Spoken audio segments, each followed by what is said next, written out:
Texas A&M adds wide receiver Jonah Wilson in the transfer portal. He's the perfect final addition to this room, adding both upside and more depth.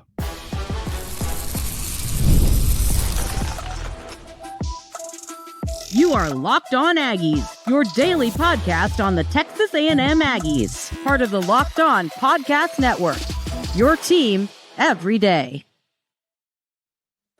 Welcome on into Locked On Aggies. I'm your host, Andrew Stefaniak. Thanks for making Locked On Aggies your first listen every single day. On the show today, ladies and gentlemen, we're going to talk a little bit about the loss for the Aggies last night in Lexington against the Kentucky Wildcats. I've got some thoughts to share about this team for the future and kind of what needs to happen for them to continue to get better and better. We're going to start the show talking about the addition of Jonah Wilson via the transfer portal.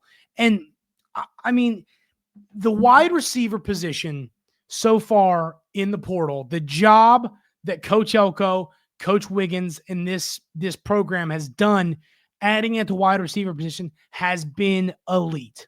So you bring in a Micah Hudson, a Mario Craver, and a KC Concepcion. You bring those guys in. Noah Thomas is still on your roster. You feel great about this room. Noah Thomas leaves. He decides to transfer. He's now moved on. And you go, okay, we've got a lot of young receivers on this roster.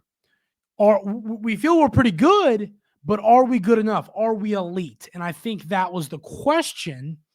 And to me, looking at it, I think that they felt we need another piece. So they go and get Jonah Wilson from Houston. Jonah Wilson is a player that out of high school was ranked as a 4-star wide receiver. He was near the 300 mark. He was ranked 293rd overall out of high school. He goes to Houston. He was obviously, I believe he was committed to Texas at one point. So, I mean, I know that, obviously I believe he was committed to Texas. Let's see.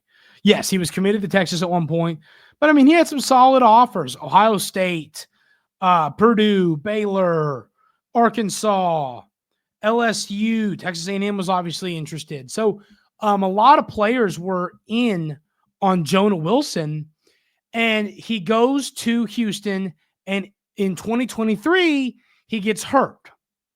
In that year, 2023, he only caught 2 passes for 60 yards and a touchdown. That injury really sidelined him for a while. So he kind of comes back in 2024 and, he doesn't really – the injury holds him out for a while, and he's kind of in the lineup and out of the lineup at times. And he, proceeds to catch 9 passes for 58 yards in 2024. The reason I like this addition is, I mean, that injury kind of threw off the early stages of Wilson's career. There's no question there.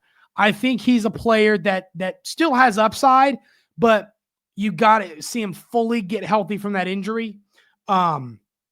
We've seen players have knee injuries that hold them out for a while, and I think that's the reality here with Jonah Wilson. I think that you're going to need to see him, get healthier and healthier. And I think that's going to happen now. I think he's there now, but he wasn't there this season.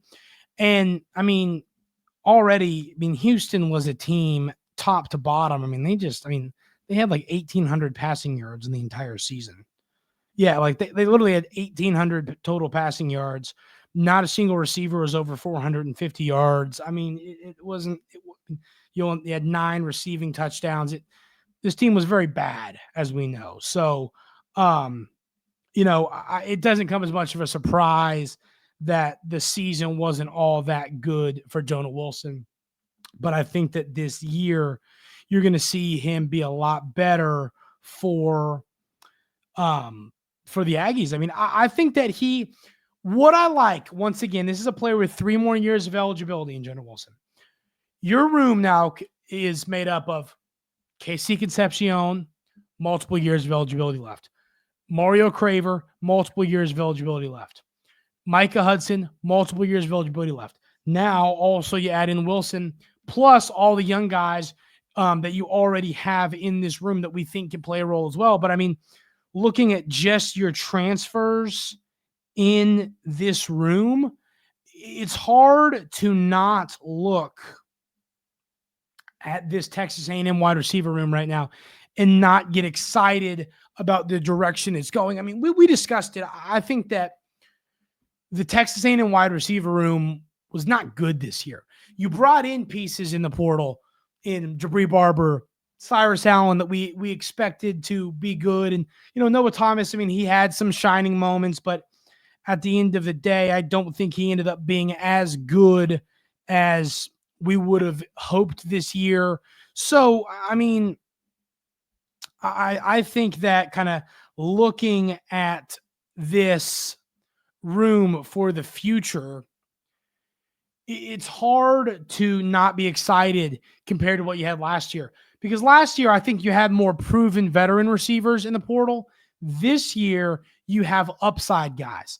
So when it comes to role for Jonah Wilson, what I like about Jonah Wilson is he might have 100 receiving yards this year. Like, that could be the reality. He could do much of nothing this year, but he's going to add more depth where you lost Noah Thomas. And he's also a big-bodied receiver at 6'2", 200 pounds. So I love that. I love this addition, because some people said, hey, I think we're good at receiver. For me, I wanted one more guy that's played some college football, or at least been in a program. And, Jonah Wilson is now that guy. I think that he is the perfect final addition because he still has 4-star upside. I mean, he's a player that can exceed expectations. But, I mean, this receiver room now, once again, the most exciting part about it, to reiterate this point, is they're all extremely young. All of the players on this roster have a lot of eligibility left. And I think that gets me really excited to see how they're going to end up, really playing as a unit this year. Because I think Marcel Reed, as we've talked about, I mean, it was great to hear Mike O'Reilly talk about how good he thinks Marcel Reed can be. But, I think that Marcel Reed is going to take that step as a passer. And if he takes that step as a passer, you're going to see more yards, more work for these receivers. Now, you have a lot of mouths to feed between Craver and Wilson and Hudson and Concepcion and some of your young guys. Once again, these young guys are being involved too. That's going to be something I talk about in down the road, is take Wilson, Concepcion, Craver, and Hudson out of the equation. Obviously, they're young as well, but the other guys on the roster, not the transfers, like, what do we see their roles being? I think I'm going to have a show like that probably here in a few weeks, maybe in a few, maybe early next week. But there's a lot of depth top to bottom now, and that's what's exciting. I feel great about the depth now. I felt good about it before adding Wilson, but I mean, I think if you would have told me we're going to add a player like Jonah Wilson or a player like a Cyrus Allen or a Jabri Barber, I'd have been fine either way. But if you'd have brought in a guy like, when I say like a Cyrus Allen, like a Jabri Barber, I'm saying a veteran guy who's played a lot of college football, a lot of catches. I'd have been fine with an addition like that for, oh, hey, we got us a veteran. We got a player that's going to come in and play a lot of snaps that, played a lot of college football elsewhere. And I think that is an addition I'd have been happy about. But at the end of the day, I mean, this is upside. I love upside because here's the deal. You now have, I'd probably throw Concepcion out of that because he's proven and he's going to be good. But I mean, with Wilson and Craver and Hudson, the upside meter is beeping at an all-time level. I mean, we know for a fact that you're going to see a pretty solid season out of some of these receivers. That's just the reality. So I'm really fired up that this staff brought in a player like Jonah Wilson, because I feel so good about the future of this position. And it's so funny because, I mean, just 2 months ago, we were sitting and saying to ourselves, if you do not find a way to improve this receiver room, you're in a troublesome spot for next year. And just like that, this staff has fixed those issues. And I mean, it's just top to bottom. extremely, extremely exciting. This room with Concepcion and Craver and Hudson, and now the addition of Wilson, it's going to be really good. So let me know in the YouTube comments, ladies and gentlemen, how do we feel about the snaps for Wilson and kind of compare those to the other receivers you brought in the portal? Let me hear that in the YouTube comments. Every time we talk about an addition to the portal, I like to kind of give a little, hey, where we're at in the portal and what else do we need? I want to talk about that and tell you kind of what more do we need. There's a few positions I want to hit, and once we hit those, I feel good about the portal. We're going to talk about that coming up right here on Locked On Aggies. But first, I want to tell you about our friends over at Wayfair. After the holiday hustle, there's nothing like giving your home a little TLC. I always find that decluttering and refreshing my space helps me get back into a routine. Whether you're tidying up, clearing out, or just want to give your space a new look to start the year, Wayfair has everything you need, all within your budget. Personally, I'm currently looking for furniture, and their huge selection makes it easy to find pieces that fit my style and budget. My favorite part, the free and hassle-free delivery, even for larger items. Wayfair's site was so easy to navigate, and I found everything I needed in absolutely no time. There's something for every style and every home, no matter your space or budget.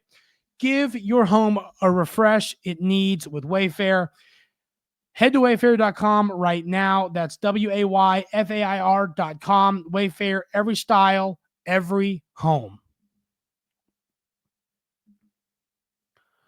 So Texas A&M currently has 13 players they brought in via the portal. You got Jonah Wilson, who we talked about, Jordan Shaw, the corner from Washington, Tyler Oyunum from Iowa State, the defensive lineman, Casey Concepcion, receiver from NC State, TJ Searcy, edge rusher from Florida, Sam Mpimba, edge rusher from Georgia, Deion Hayes, edge rusher from Colorado, Nate Borkacher, tight end from Nebraska, Mario Craver, receiver from Mississippi State, Micah Hudson, receiver from Texas Tech, Julian Humphrey, corner from Georgia, Micah Riley, tight end from Auburn, who we just had on the show on Monday, and then quarterback Jacob Zeno, who came over from UAB.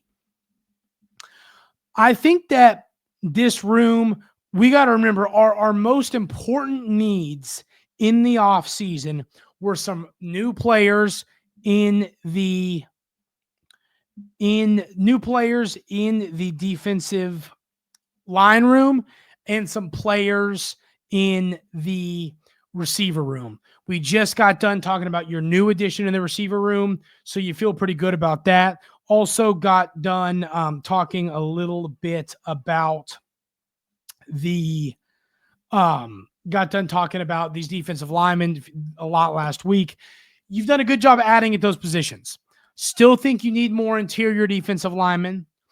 I still would be fine with the addition of a few more offensive linemen.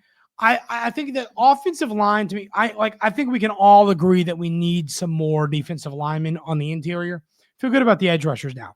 But offensive line to me is an interesting position because I think that you need to add some more players.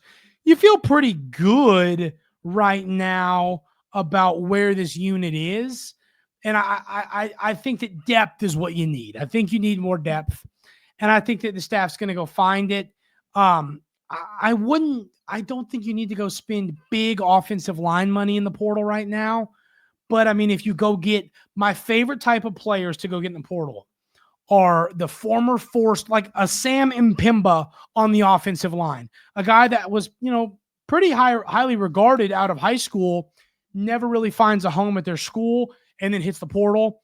Because offensive line is a position to me that, I mean, if you got it in you, you got it in you. So I'd go maybe get a player or two like that. I think that could be helpful for this team. I think a linebacker, we've talked about it. I think you feel pretty good about Scooby Williams and you feel good about Terrion York. But at the end of the day, I don't hate the idea of going to add a few more players via the portal at this linebacker position, especially one more. I mean, you lost a few players in the linebacker position. So I wouldn't mind going to get some more guys. I wouldn't mind going to get some more guys at this position. So I think that's one. I think, quarterback, we're good. Receiver, I think we're good now. Running back, you're good with who you already got on roster and the two guys you're bringing in. Corner and secondary, I wouldn't mind going to get another safety or another corner. I mean, you bring in Shaw, who's a versatile player. He can play the slot corner. He can play a lot of places. So, I wouldn't mind adding another few more players in the secondary. But I mean, we've talked about, I thought that kind of 17 to 20 range is going to be where Texas A&M ends up in the portal. And you're sitting in the spot right now with 13 players. So, I mean, you go get an offensive lineman or two, a linebacker, and another player or two in the secondary, another player in the interior. You're right around that 17 to 20 range. I mean, so I think I feel good about edge rusher. So I think those are the positions you need. You feel good about tight end. Like I said, quarterback, tight end, running back, receiver. I feel good about. To me, it's an offensive lineman or two, a interior defensive lineman or two, one linebacker, probably only need one, and then another player or two in the secondary. That puts you right around 6-7 players, right around that 20 mark. And I think you feel pretty good, especially if they're all quality additions. I mean, I wouldn't just go get a player to get a player. I'd get a player that you think can help your roster and gives you some upside. So that is kind of where we stand in the transfer portal right now and what we need. So let me know in the YouTube comments. I mean, how do we feel about what we've done in the portal? Have we done a good job in the portal? I mean, a lot of websites have written that Texas A&M has kind of, kicked butt in the portal. And so you've got to feel pretty good about that. But let me know in the YouTube comments, what else do we need? Do we need more at a position I didn't talk about? Do we need more than I said at a position I did talk about? Let me know those things in the YouTube comments. Texas A&M lost a game on the hardwood last night against Kentucky. It was a frustrating loss, and I think that there are things that have to be fixed for this team to hit its upside. And I'm going to tell you what those are coming up right here on Locked On Aggies. But first, I got to tell you about our friends over at Rocket Money. Did Rocket Money help you find any subscriptions you forgot about or that you were paying for twice?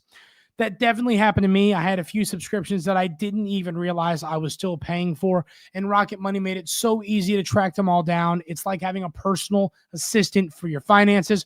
Rocket Money is a personal finance app that helps find and cancel your unwanted subscriptions, monitors your spending, and helps lower your bills so you can grow your savings. It brings everything together in one place, whether it's subscriptions, your spending habits, or even the goals you want to hit this year. Rocket Money has over 5 million users and has saved a total of $500 million in canceled subscriptions, saving members up to $748 a year using all the app's premium features. For me, one of the best features is the subscription tracker. I've used it to cancel services I wasn't using anymore, and I've already saved a ton. Plus, with their goals feature, I've been able to automatically set aside money for my future. No more stressing about budgeting every single month. Cancel your unwanted subscriptions and reach your financial goals faster with Rocket Money. Go to rocketmoney.com/lockedon. That's rocketmoney.com/lockedon. Once again, rocketmoney.com/lockedon.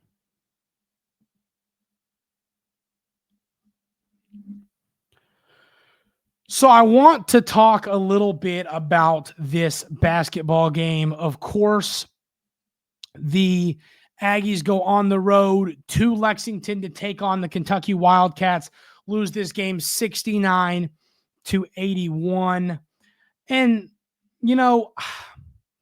thinking about this game, you saw Zurich Phelps go 8 for 19 from the field, 2 and 9 from 3. You go 7 of 30 from 3. So, heck, you shoot below your season mark of 30%. You only shoot 39% from the field.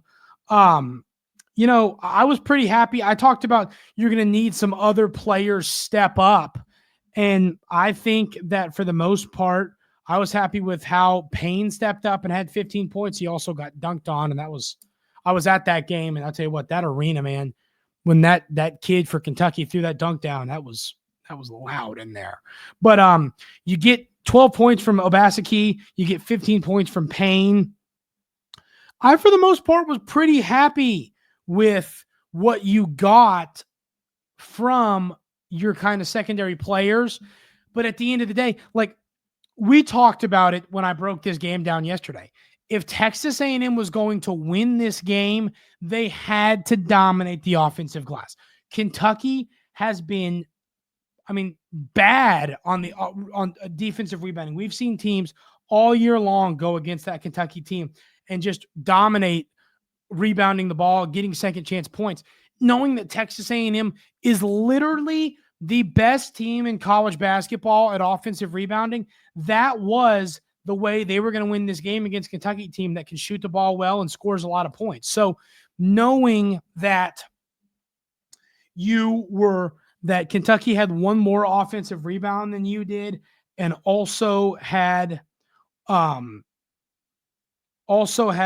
more two more second chance points than you did. That just can't ever happen. It just can't happen, because you also can't go 16 for 25 at the free throw line. To me, what lost you the game was going 16 for 25 at the free throw line and losing on the offensive glass. If you out second chance point Kentucky by 10 points and you go 21 for 25 at the free throw line, you win this game if you do the things. Now, I know that Texas A&M, for the most part, hasn't been the most elite team when it comes to shooting free throws. They shoot 68.9%. It is frustrating that free throw shooting. It's funny, the things that Texas A&M is good at, they're consistently good at, and the things that they're bad at, they're consistently bad at. Now, I think that these 3 games without Wade Taylor have been good for Zerk Phelps, because it's getting him more, kind of adjusted to. He's now our leading scorer. Obviously, you've played 3 games in a row without Wade Taylor, but I think he's more adjusted to being one of the main guys for this team. Now, knowing that when Wade Taylor is back on the floor, I think it's going to hopefully give you more offense. Now, that offense needs to be offense. It needs to not be dribble, throw the ball at the rim, no passing. It needs to be offense. And I've griped about that for 2 years. When I talked about this team a lot last year, it was annoying watching there be no such thing as offense. It's just dribble, shoot, dribble this, dribble that. There needs to be offense. But once Wade Taylor's back on the court with Phelps, and you continue to get second chance points and you've got your shooters, I think this team can take that next step. So I am looking forward to seeing what the future for this team looks like once you have a healthy Wade Taylor back on the floor. Now, I still think that this to me, Texas A&M, I think we're a tad bit overrated, but I think we're close. I think we're a top 20 team. I don't know if we're number 11. I think we're probably in that 15 to 18 or 15 to 20 range. But I think Texas A&M is capable of being a great team and making a run in the tournament and finishing and maybe getting that double bye in the SEC tournament. But they've got to keep doing what they're good at, which is playing physical, dominating the offensive glass, kicking the ball out, second chance opportunities for shooters. That is how Texas A&M is going to be good, and they need to continue to do that. And they really didn't do that all that well against Kentucky, which is why they lost in a tough environment against a good basketball team. That is going to do it for today's episode of Locked On Aggies. Thank y'all so much for being here every single day. I really appreciate y'all. I hope everyone has an outstanding rest of their Wednesday. Hit that subscribe button on YouTube if you haven't. Leave a 5-star review on podcast platforms. All that helps the show out a ton. Appreciate y'all. Have a great rest of your day, and we'll see you tomorrow right here on Locked On Aggies.